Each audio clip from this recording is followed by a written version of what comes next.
Wait. Let's slow down. Let's start this at the beginning.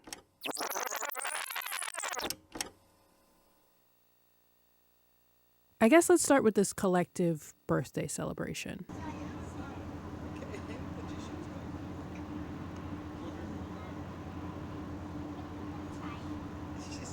Most of my family's birthdays all culminate around the summer and fall months, so in an effort to save time, money, and energy, my grandmother treated us to one big birthday party on a day cruise on the Potomac.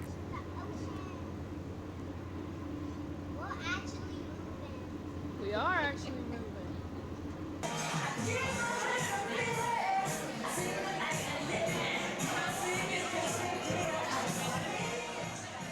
Four generations, bottomless mimosas, and the electric slide.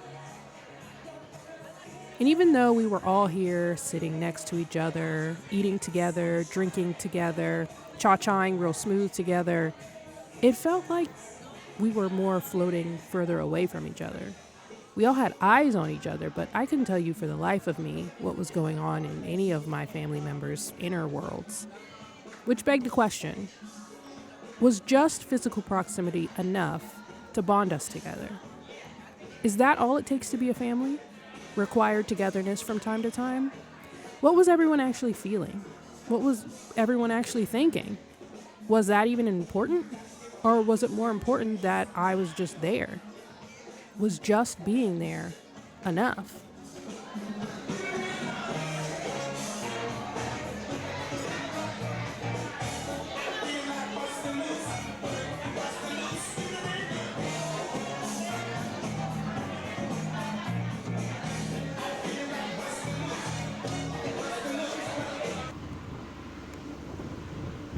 And if that wasn't enough, what is?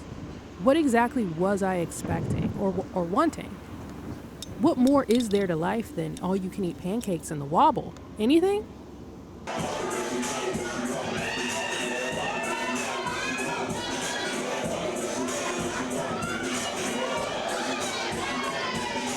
While I couldn't begin to fathom what was going on in the minds of my family, I can tell you that my own mind was buzzing with anticipation for the most epic solo trip I have ever taken so far in my life, which I was about to embark on the very next morning.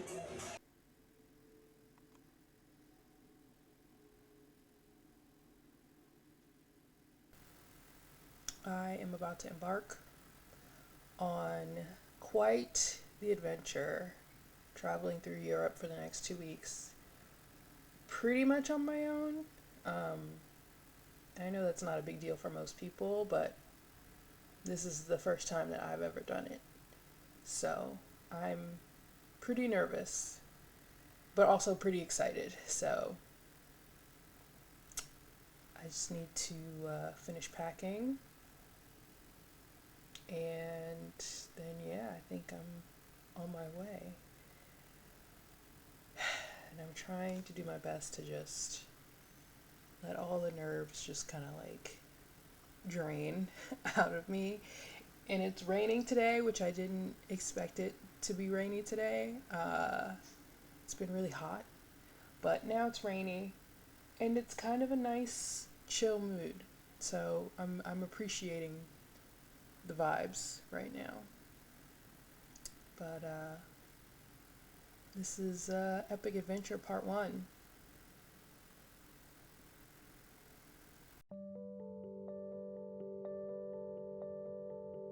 Since I can remember, I have always wanted to share experiences with people. I want adventure in the great wide somewhere. I want it more than I can tell. But I also wanted someone to share it with me. A Mary to my Pippin, a Ron and Hermione to my Harry, a Short Round to my Indy, a chipmunk counterpart to my Chipette. Because what is the point of racing around the world and busting an illegal undercover diamond smuggling operation if you have no one to share it with? Clearly, the movie The Chipmunk Adventure had a huge impact on me as a child. I mean, it definitely had everything we've come to love and expect from a classic 80s family film, you know? Action, adventure, heartfelt moments, racism, exploitation, and a fire soundtrack.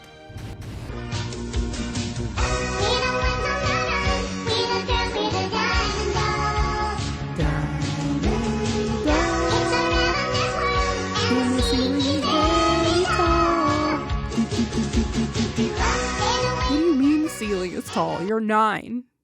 Anyway, my point was that despite what I was taught through movies, TV, and various chipmunk media, around the world trips with your friends and your family are very hard to come by. At least they have been in my life. And that's not for lack of trying, for a variety of reasons, be it time, money, just plain disinterest.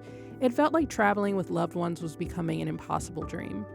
And on top of that, it felt like my connections as a whole were in disrepair. I felt distant from my family, my friends were busy with their own lives, and I was going through yet another breakup in my life.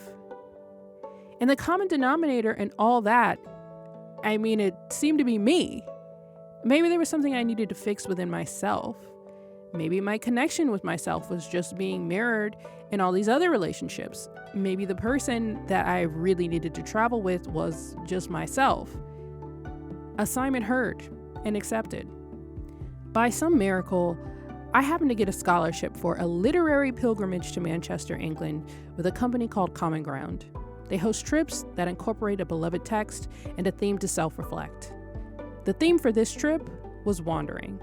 And that's exactly what I would be doing in the English countryside with a group of like-minded individuals, including our hosts, company founder and CEO, Vanessa Zoltan, chaplain, educator, and family therapist, Colette Potts, and map maker, Christopher Goddard, and loyal assistant, Alfie. For 4 days, we would be reading, writing, and reflecting on what it meant to be someone who wanders. My grandmother suggested that since I'm already going to be across the pond, I might as well add another location to my wandering saga. And that was a great idea, so I did. I added my bucket list location of Italy to my itinerary. I'd start off in Manchester, make my way to Verona, Italy, where my grandparents lived and my dad was born, then to Venice, and then end strong in Rome. An adventure worthy of a chipmunk. But before we get deep into this, I think we need a solid definition of what wandering actually means. The Webster definition of wander is to move about without a fixed course, aim, or goal, to follow a winding course, and to go astray as from a course. In a way, I guess you could say I'm already a pretty experienced wanderer. I've wandered through jobs, through relationships, through life, really. I may have briefly mentioned it earlier, but the beginning of this trip just so happened to coincide with the end of wandering through a 6-year relationship, in the middle of wandering through a pretty significant career drought. So I definitely had plenty to wonder in my wanderings. And because this was so much to ponder whilst I wander, I decided to organize my wanderings into 4 parts. Wandering in community. Wandering through time. Wandering with trust. And finally, wandering with acceptance. So here we go. Our first stop is Manchester.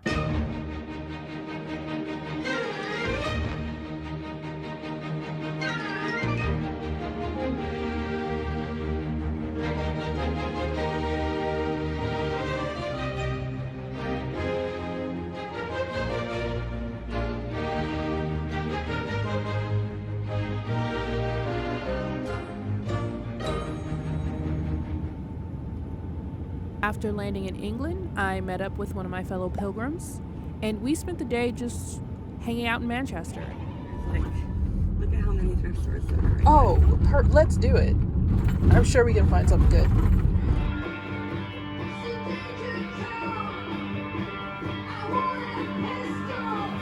Baltimore vibes, but like cleaner, but also not.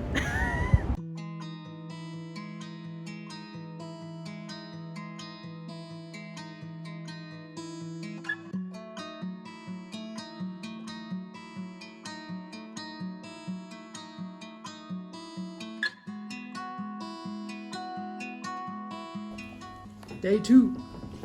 Well, day 1 of the pilgrimage. Day 1 of the pilgrimage. We're going. Day 2 of Manchester. Day 2 of travel. Day 2 of travel, yeah.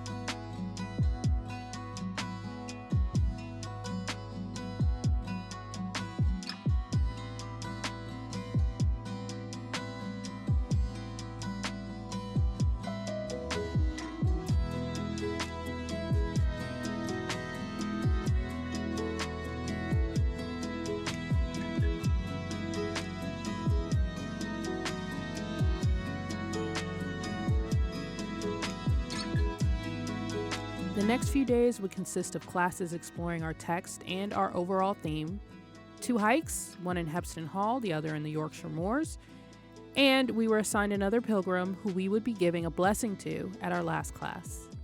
It really didn't take long for this group to bond with each other. We may have all signed up for this for different reasons, but the shared experience of being here really deeply connected all of us. It was really rare for me to feel so safe and at ease in the company of people I just met.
Day 1 in the books. It's already been fantastic. I'm really excited to further some of the conversations I've been having with the pilgrims on this trip. I've already met a lot of great people. I'm talking kind of low because it's bedtime and I'm not sure how thin these walls are. In our class today, we were talking about the etymology of the word pilgrimage, or like the definition of the word pilgrimage, and it was described as a time out of time. And then at dinner today, we got into a conversation about the different ways that we experience time and how it's all happening all at once and also happening differently for every single person. I already was going into this trip with the idea of wandering in and out of people's lives through relationships, and then wandering through your own life, whether consciously or unconsciously. And now I am, I guess, wondering about wandering through time. If life itself is just consciousness wandering through time and space, I guess. I don't know. I'm probably thinking way too hard about this, but it feels like the perfect theme for a trip. I also wrote down wandering equals self-discovery, and I think this trip, my intention with this trip was definitely to do some self-discovery and some confidence building and self-trust building. And I don't know. I guess we'll see how it goes. But I'm excited to see how the rest of this half of the trip unfolds. So anyway, I just wanted to do a quick something before I went to sleep, especially since I hadn't actually talked to the camera this entire time. So I think I'm gonna get ready for bed. Good night. The other thing I would say is think about one offer that I have for you is to bless yourself. You're observing each other and noticing what you want to bless about someone else. Like, what is the blessing that you want to offer yourself? What is the thing that you want to rise up? Like, notice about yourself and be like, yeah, this is awesome about me. And then what is the wish that you have for yourself? You're gonna receive a blessing from someone else tomorrow, but what is that blessing for you? And then also, I'm not the thought police, so think about whatever you'd like.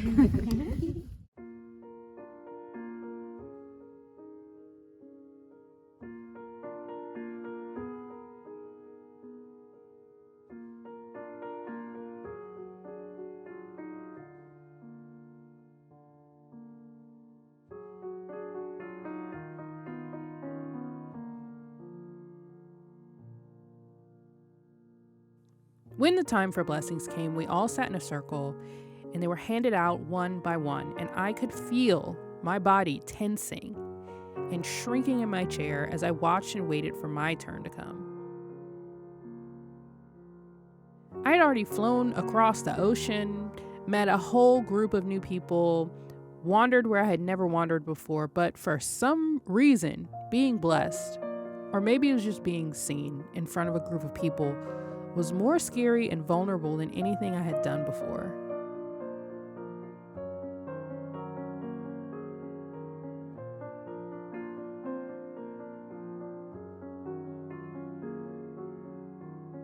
Even in just a few short days, this experience with this group of people left such a huge impact on me. I learned so much about myself, about my ability to connect with others. I felt like I had fundamentally changed, and the question of how do you stay changed was asked amongst the group, and the answer that we came to was just being.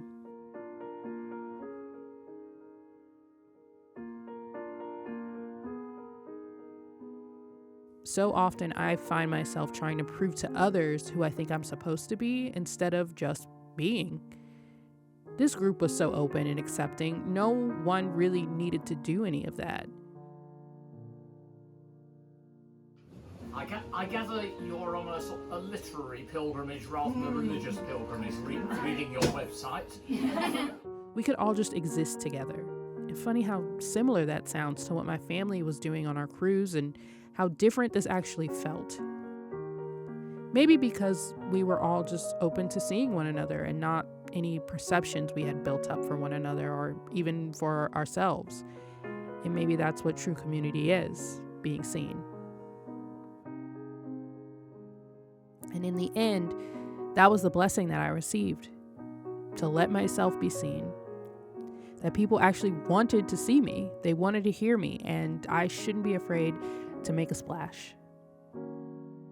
Guess that meant I was going to have to learn how to swim.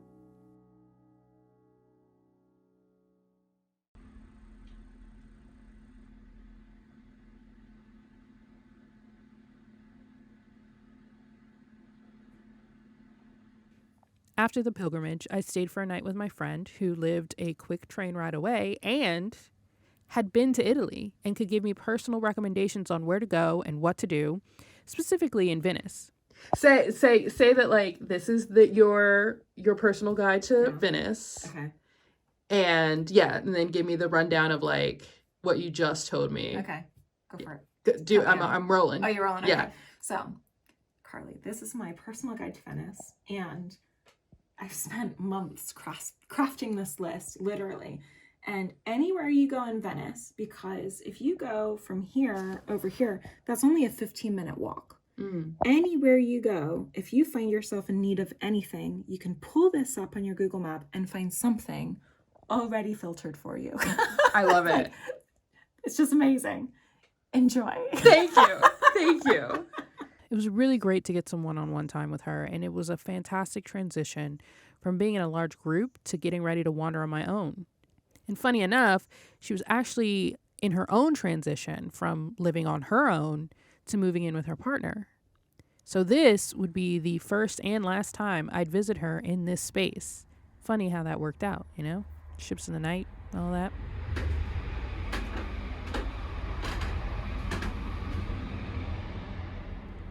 We ended up talking a lot about relationships, which was the perfect precursor to my next stop.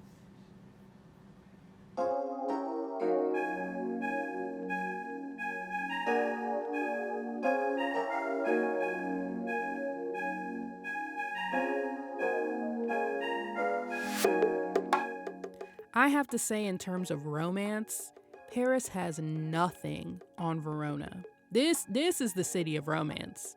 There are a ton of attractions and homages to lovers, specifically tragic lovers, which I'm not really sure where the romance and all that lies, you know? I know you've probably heard of Romeo and Juliet, but I've never really heard of the Well of Love, which was basically about two lovers who threw themselves into a well to prove their love for one another. They both died. Dumb. Does love always have to end in tragedy or death? I mean, I guess everything ends in death when you think about it, but why do we celebrate these stories? Are they reminders to not take love or life for granted? Or is it a love so strong that makes us unafraid to face death that we admire? I think, at the very least, I would just like to not end up at the bottom of a well, like literally or metaphorically. Just like the pilgrimage had helped me confront my fears of being seen and showing emotion, Verona was helping me confront my ideas about love. And what a better place to start than the home of Juliet herself.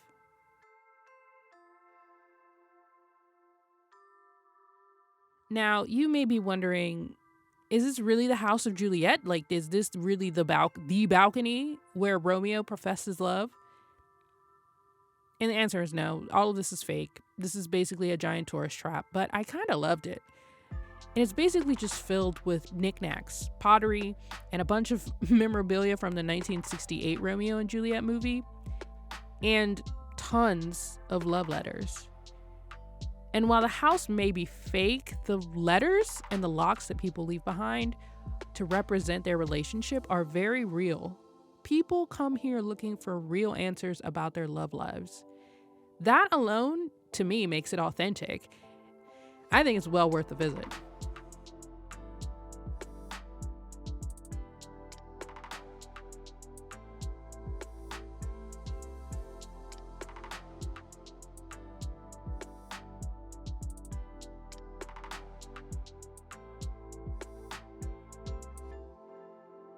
The story of Romeo and Juliet has brought countless lovers to this city, two of which were my grandparents, which is mainly the reason I wanted to come here.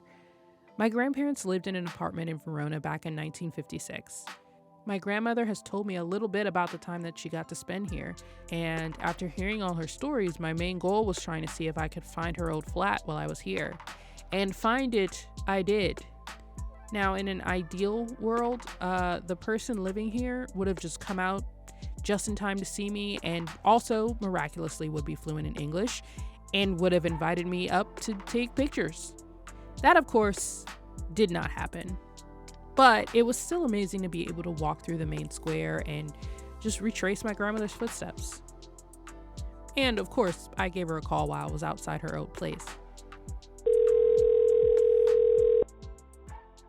Hi, Carly. What did you think about me going to visit your old stomping grounds in Verona? I thought it was magnificent. I was excited that you even wanted to go there. What was it like when you lived there? It was nice. I liked the apartment. Like I said, we were on the top floor and had a huge balcony that the neighbor next to us and Fritz and I, we shared. Getting used to the people and everything was a really new experience for me, because I had never been abroad before. I'd never been to Italy, Europe, or anywhere before, so it was brand new. And it was educational and fulfilling in a way, because it allowed you to see how other people live, and that's always interesting, because your view of living is so narrow when you don't expand your surroundings. And going to Italy and living there for 2 years really gave me a good background for life and for experience and enjoying other people's cultures. Were you and Granddad Fritz like newlyweds when you were there? Or had you Yeah, been we married? were married in July, and in November, I was on my way to Italy. Out in the company trying to speak Italian, trying to buy a refrigerator, and the first thing, as soon as they heard me in my halting and kind of not too good Italian, and they would say, "I speak English," and I was like, "Oh, thank you." I was like, "Thank you so much." So then most people did speak English, so, but I think they appreciated the fact that I was trying to speak their language, which I did pretty good after a while. Yeah. I could order dinner, I could count the money, which I lost a lot of money because I got confused because it was like 1,600 lira to $1 or some outrageous amount, and I couldn't get that straight, but eventually I did. So I liked it. I liked the Italian people. I really did. They were all. I never got any negative, you black and we white and all that kind of crap. None of that. It was all. You were a person, I'm a person, and that was good. So I never felt any discrimination, let's put it that way. I never felt that the whole time we were there, because they had never seen, this was northern Italy, and I don't think they had seen too many black women. There were a lot of black men there, not a lot, but there were more black men there because they were in the military, but there were few and far between black women. What did you learn about yourself being abroad? I learned that I could handle almost anything if I could come from Washington, D.C. to Italy by myself on a plane, in a foreign plane. I gave myself a lot of credit that I could do that. So it gave me some confidence, a little bit of self-assurance about myself, because I was able to deal with a lot of things that I had never had to deal with before. And it gave me a brighter and a more, I'd say, healthy outlook on things. I wasn't as opinionated about things. I just had a better outlook on everything, I think. My Italian experience was a good one. It was a very good one. I think it did me good in the end. I should say the end. The end, my friend. Thank you again, Grandy, for making this trip possible. It was amazing to travel back in time a little and see what your life was like.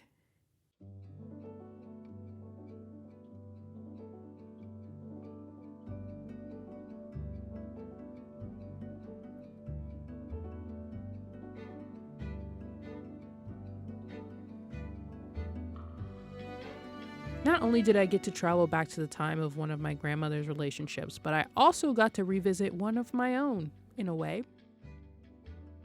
The week I happened to be there, Verona was having an opera festival in the Colosseum. And specifically while I was there, they would be performing one of the most famous operas of all time. Carmen by George Bizet. I'd gotten tickets to see Carmen years ago as a birthday present for myself, and I, unfortunately, invited an ex. Long story short, he stood me up the day of the show, leaving me little to no time to find someone else to take his ticket. By the time I did find a replacement and we got to the theater, the first act was just beginning and they literally shut the door in our faces. We ended up sitting right outside the doors to our seats and just listened until intermission. By the time we got to see the second act, I couldn't really enjoy it. I was still so angry about missing that first half of the show. Since then, every time Carmen has toured, I'd always find out about it like a day too late, right when it was leaving. So when I saw that this was the show that would be playing, I had to get tickets. I finally can see this show from beginning to end.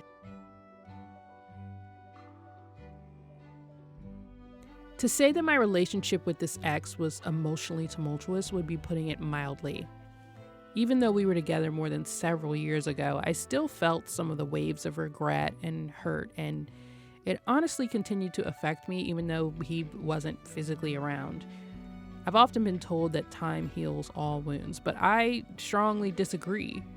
A ton of time went by and that shit still hurt. Time is just a thing that happens regardless. But what I think helps is what you decide to do with your time. And what I did was try to commit to understand myself and what I wanted and why. What helped me was doing things like this, like seeing Carmen finally without missing any of it or holding myself back. Something about finally seeing this entire show in person, in an ancient coliseum no less, really felt like closing the book on that time in my life. And the story was pretty parallel. I mean, a passionate woman who didn't let fear or other people hold her back from what she wanted in life, or feel bad for wanting it. Spoiler alert, she does die in the end. But real talk, everybody kind of does in life, in real life. So might as well do what you want in the meantime.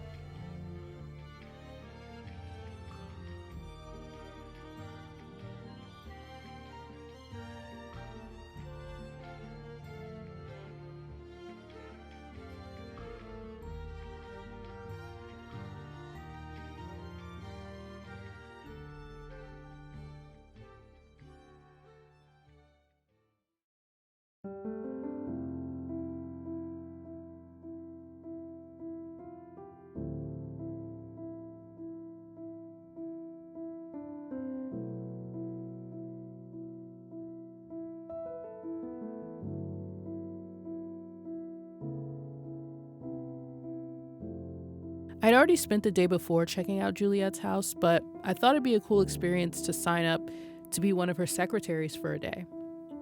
If you've never heard of the secretaries of Juliet, basically all the letters that people write and leave in Juliet's house or mail in, volunteers from all over the world sign up to answer them as one of Juliet's honorary secretaries.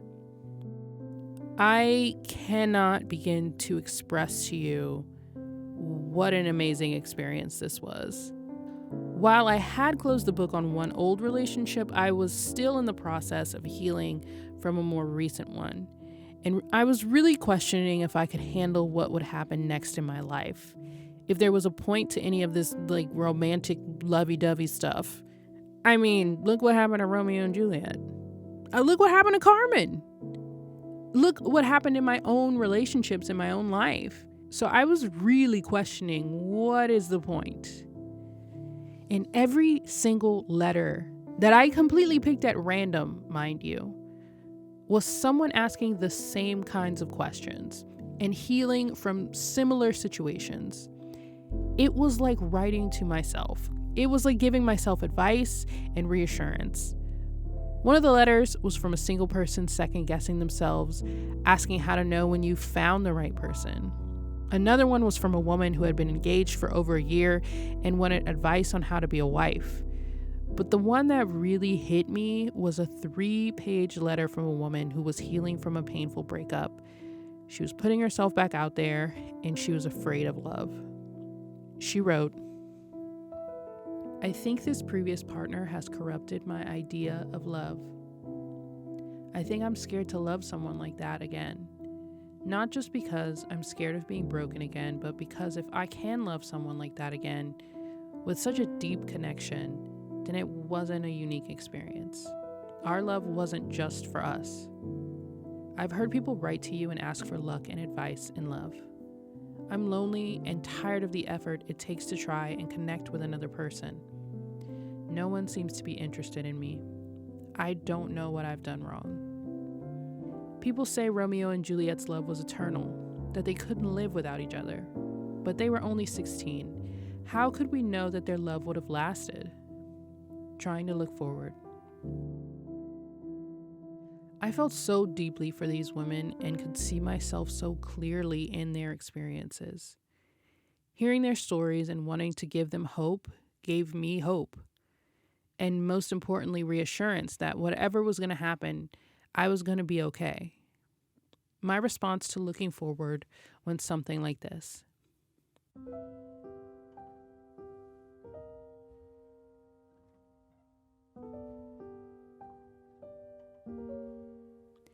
It is clear that you are capable of such a great amount of love. What you had with your ex will always be a unique experience. No other love will ever replace or replicate that. It was a particular moment in time shared by only the two of you, as unique as a fingerprint. But there are many new and wonderful experiences for you to have. And I know it can be difficult to start over, to meet someone new, to trust, and to build something from scratch. But it can also be exhilarating and maybe fun. This is a new season in your life, and you're becoming a new version of yourself, and you get to rediscover who you are, what you love, what brings you joy, and hopefully soon sharing that with a partner who shares and appreciates the unique person you're becoming. Know that you are such a loving person, and you deserve to be cherished and experience fun and joy in relationship. You have so much love to give others. Try to remember to share some with yourself as well.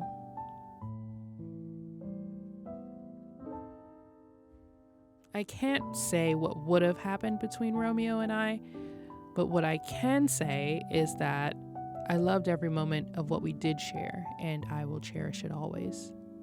Keep looking forward. There are so many wonderful things in store for you. I really hope that wasn't too corny. And honestly, I hope my advice at least was able to comfort someone. I think I personally needed to hear it myself.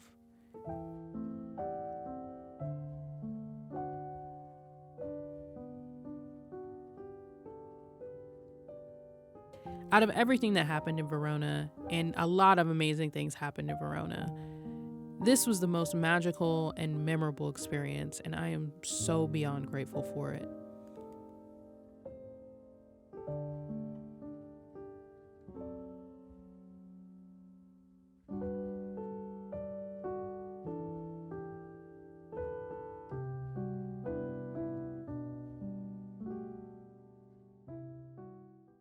Okay, so remember my friend and that amazing guide to Venice that she shared with me? Carly, this is my personal guide to Venice, and anywhere you go, if you find yourself in need of anything, you can pull this up on your Google Map and find something already filtered for you. Pull this up on your Google Map, already filtered for you. Yeah. By the time I actually got to Venice, I completely forgot that existed.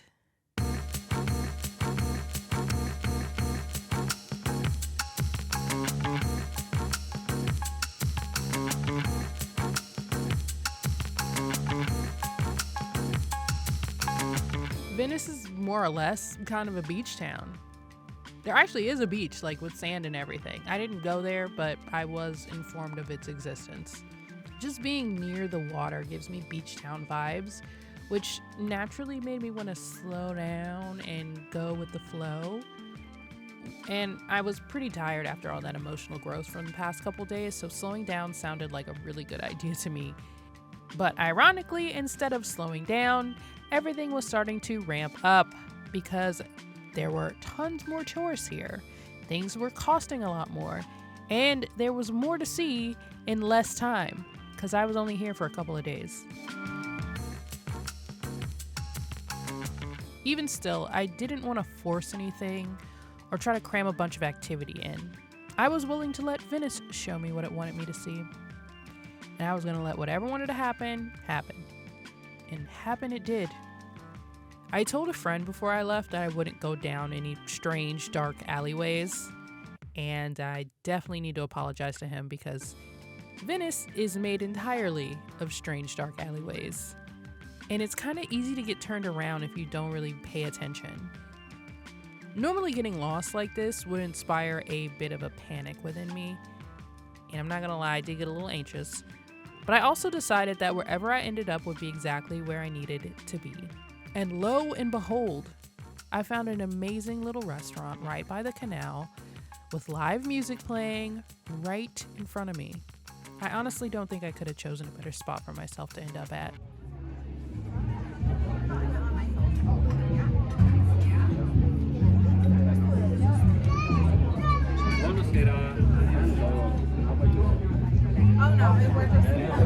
just doing it. I appreciate it. Thank you.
And that's kind of how I found everywhere I ended up in Venice, from this outdoor music series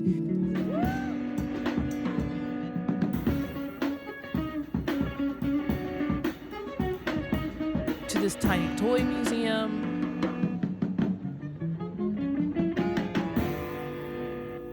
a tiny Da Vinci museum,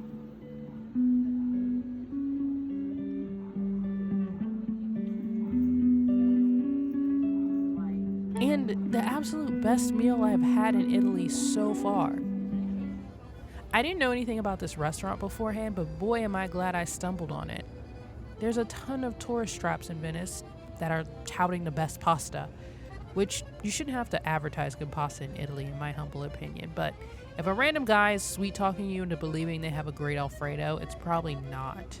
But this place was the real deal. Freshly made pasta, amazing drinks, great views of the canal. If you find yourself in Venice, I highly recommend Mare Magno. I had the mushroom pasta and it was seriously the best thing that's ever grazed my lips. Like, did you see those eyes shut? Like, that's how you know.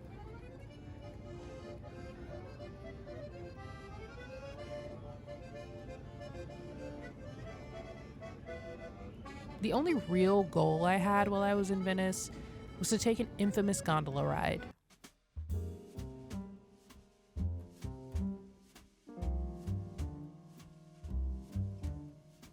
Gondolas are synonymous with Venice and one of the most romantic things you can do in Italy, maybe in life. And taking one on a solo trip seemed like a real power move, you know? However, it didn't exactly turn out the way I had in my head. Number one, gondola rides are kind of expensive, especially the closer it gets to sunset, which is of course when you want to go. My ride was $100 for 30 minutes, and it drops you off in the exact same spot where it picked you up from. Number two, I thought going alone would be like super brave and a little glamorous, and I'd feel like an it girl in a 60s movie, gallivanting around and being adorable. Maybe some passerbys giving me like thumbs up and mouthing, "Good for you." But instead it was pretty awkward. There's like almost total silence. It's just the sound of you fidgeting around in the boat and the oar in the water.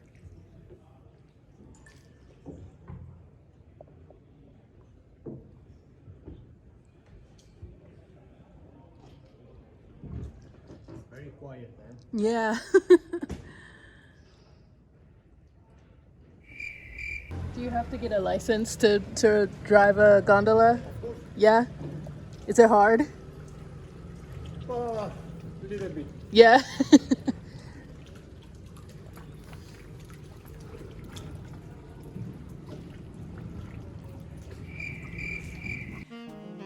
My gondolier didn't sing. I don't know that any of them sang actually. But he did occasionally give a shout out to one of his gondola boys that passed by.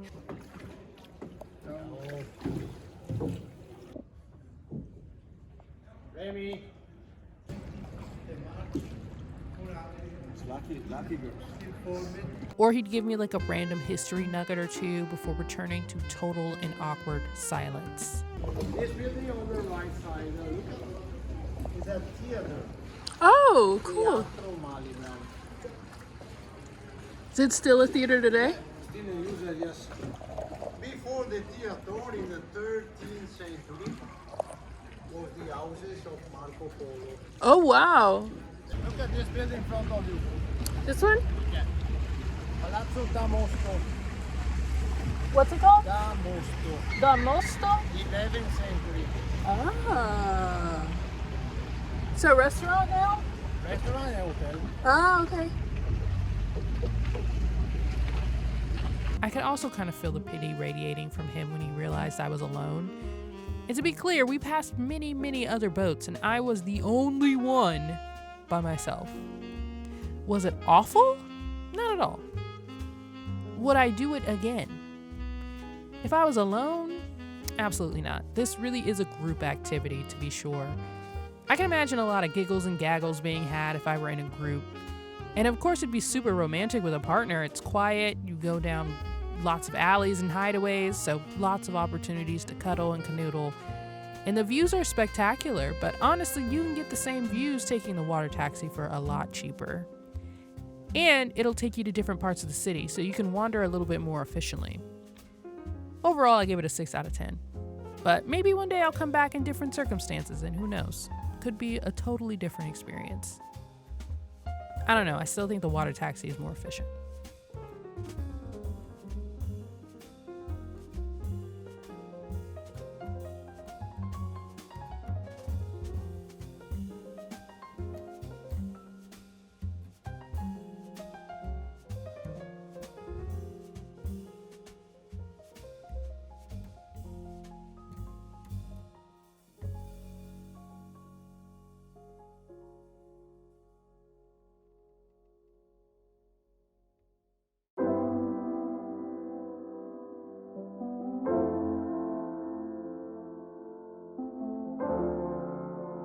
To be perfectly honest, I was a lot more melancholy in Venice than in Verona.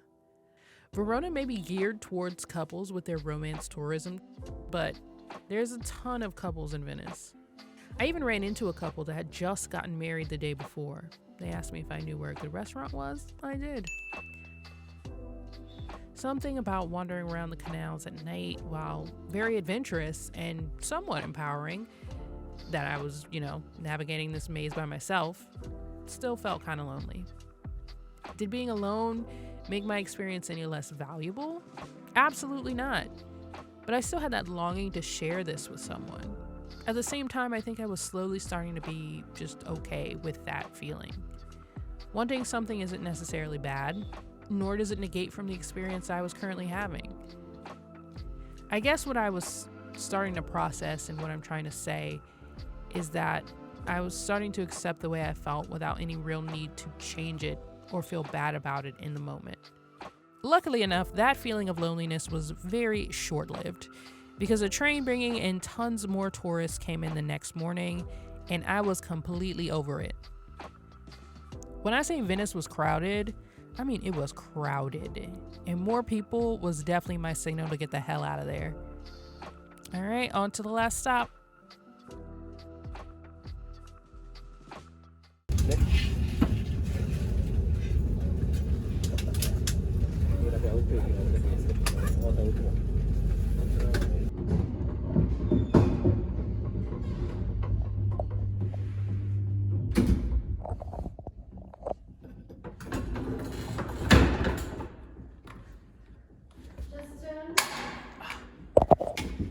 Grazie.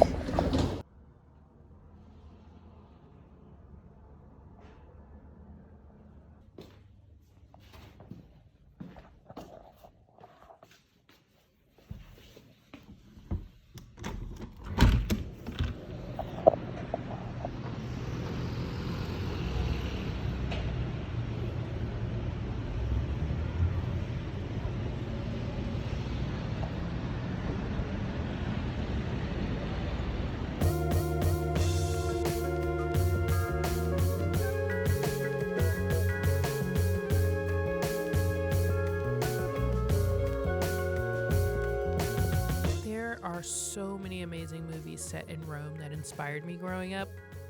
Roman Holiday, La Dolce Vita, Gidget Goes to Rome, the Lizzie McGuire movie, When in Rome, starring Mary-Kate and Ashley Olsen, A Man Called Flintstone. The list goes on. That being said, the city of Rome had a lot of expectations to live up to.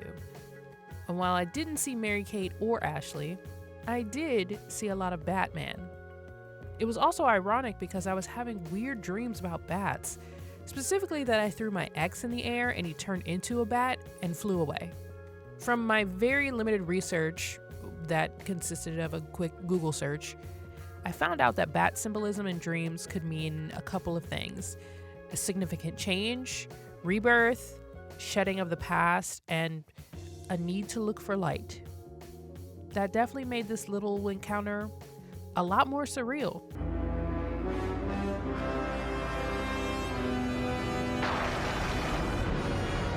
All of Rome was a little surreal to me.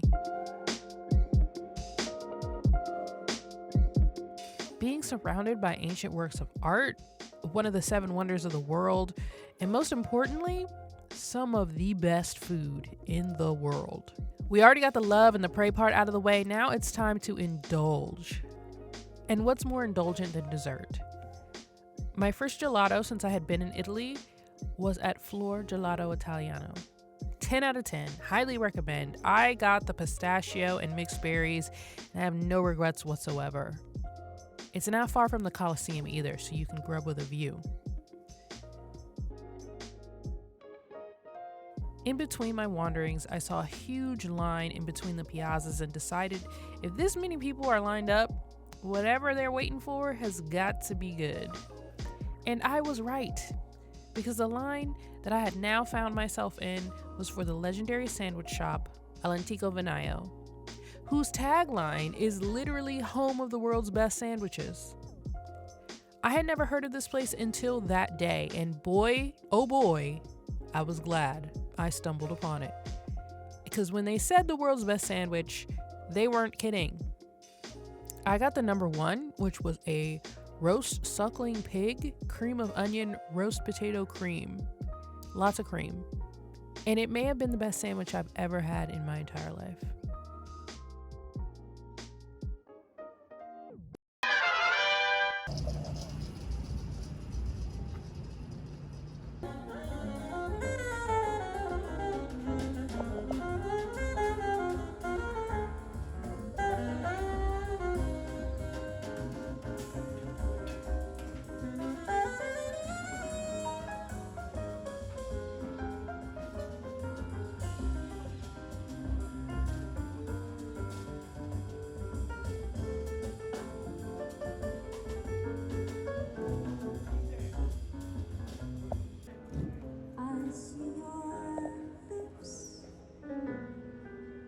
The summer kisses,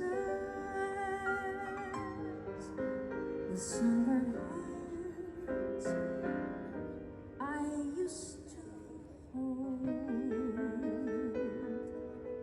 There were so many must-sees in Rome: the Colosseum, the Spanish Steps, the Trevi Fountain, the Vatican. It was a little bit overwhelming. And in the words of the Goblin King, time is short I had anxiety on one shoulder and overwhelm on the other, and both of them were packing on the pressure of cramming everything into these last few days. What were the chances I would get to take a trip like this again? If I didn't see it all now, I might not get another chance. A harrowing thought that I did my best to just shove in the back of my head as I made my way to one of those spots, the Trevi Fountain.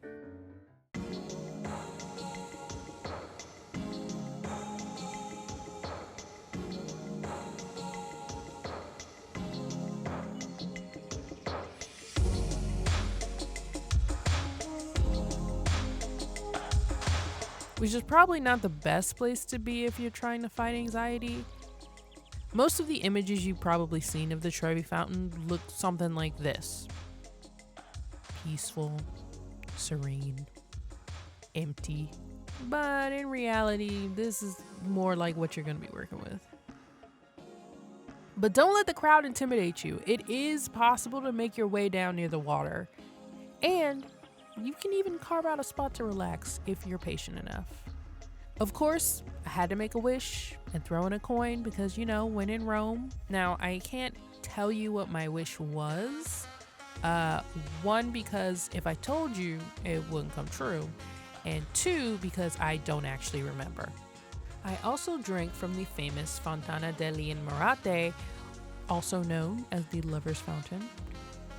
The legend has it that if a couple drinks from the fountain, they'll be together forever. As I am writing this, I'm realizing that I just drunk from it by myself.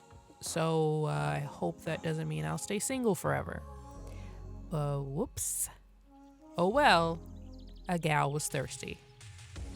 And if I do end up alone, more cannolis for me. After knocking this spot off my list, I was feeling a little bit more hopeful that maybe I could see everything while I was there. And this was a feeling that would soon dissipate as I made my way back to my Airbnb. This entire time I'd been using the metro system to get around, and it had been really reliable, so I never really thought twice about having to get around any other way. So when I merely walked back to my station that I came from, only to find that it was in fact closed, I just merrily walked my way to the next station and saw that it too had closed. But that's okay, because I could just catch the bus. Or so I thought. Does anybody remember the episode of SpongeBob where he ended up in rock bottom and he needed to catch the bus?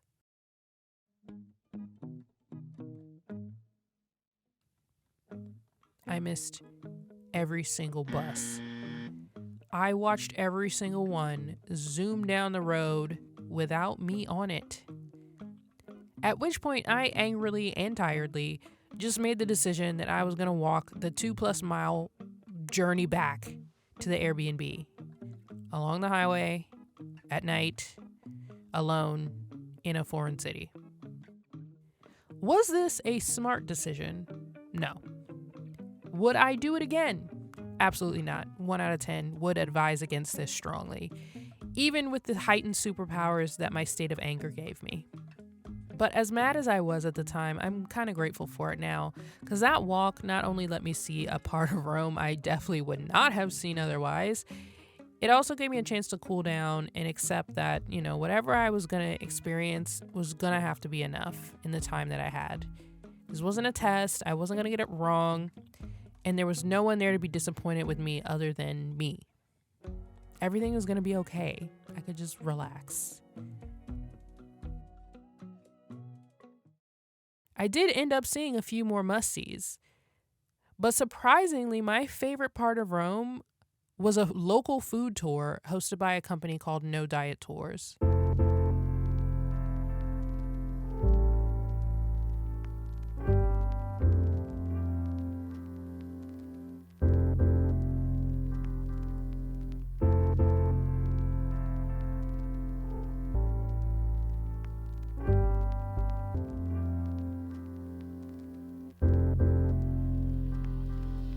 Our host was named Juliet, and not only was she hilarious and charming. So you can like super easily, like while walking, doing things like calling, dancing, I don't know. That's a good pigeon, like knows where is the good stuff. I have a little game for you. Can you guess what Otaleg stands for? Otaleg? Study of Italian, you can do it.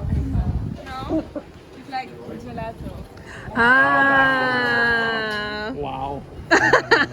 Wow, mind blowing. But she also had to hook up on some of the best places to eat in the city.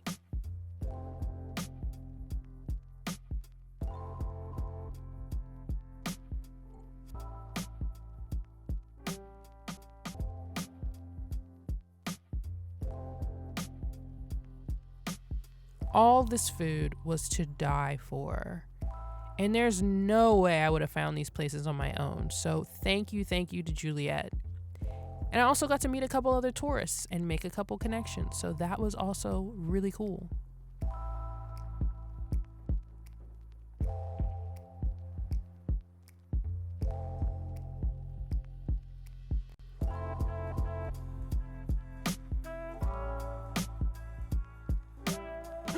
Did you say cold coffee? Yes. Yes.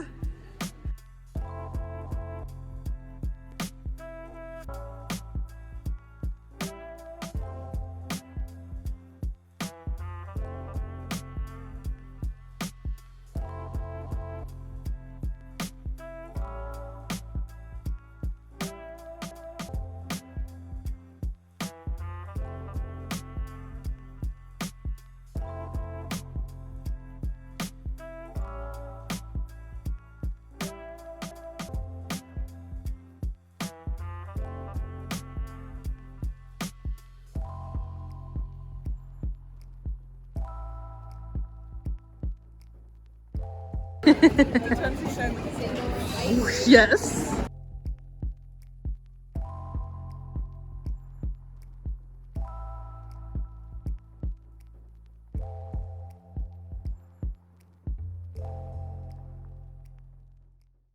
I really wanted to have a little Roman holiday moment, so on my last day, I scheduled a Vespa tour of the city.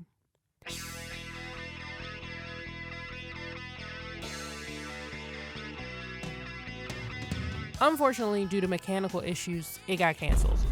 So instead, I just walked through this Vespa museum.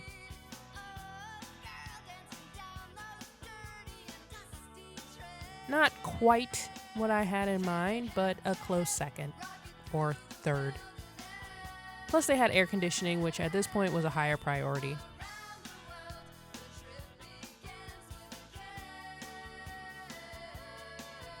And so ended my time in Rome. I saw a lot, but not everything, and I could accept that. Some things were just gonna have to be left to a potential future. All the more reason to come back. And if I don't, I'm still so grateful with what I did get to experience.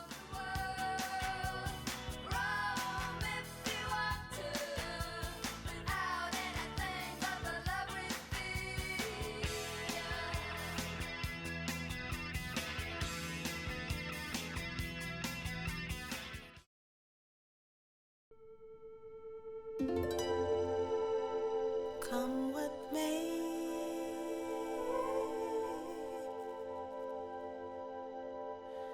I have you today, and I don't want no more.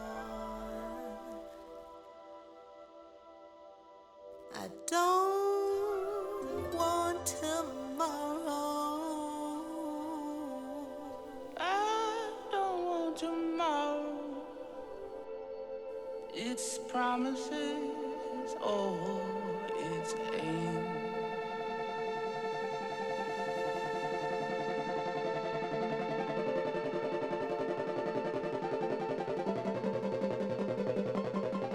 Promises or it's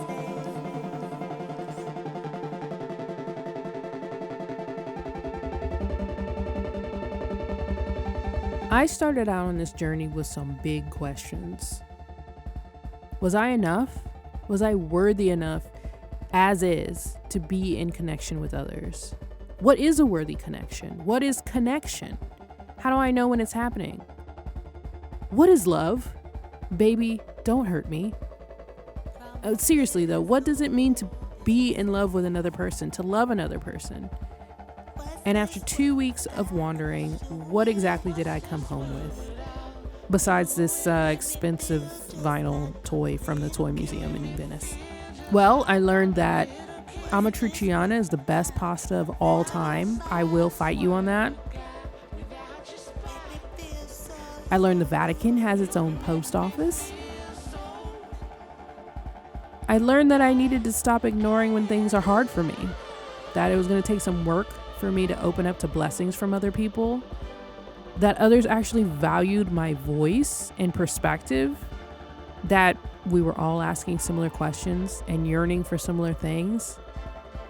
That it was okay to not know where I was headed and to be present, not just when I arrive, but in the in-between and the unknown. And even after quote-unquote failed connections, I was still worthy of connection, especially and most importantly with myself.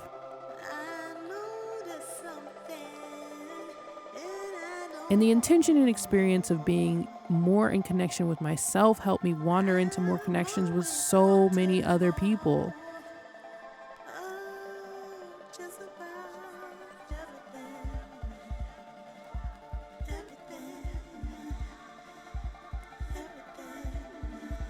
Including you, whoever's watching this vlog right now. I am so honored to be able to share this with you and to have this chance to make another connection. So thank you for being here. I hope you got something out of it, even if it was just to take a break from your own world for a little while. In conclusion, I'd like to leave you with the words of the man trying to sell me an elephant bracelet outside of St. Peter's Basilica. An Italian phrase that I'm sure has been handed down from generation to generation.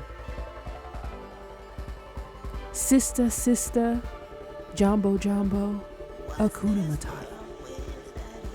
Thank you guys for watching again, and hopefully see you in the next video.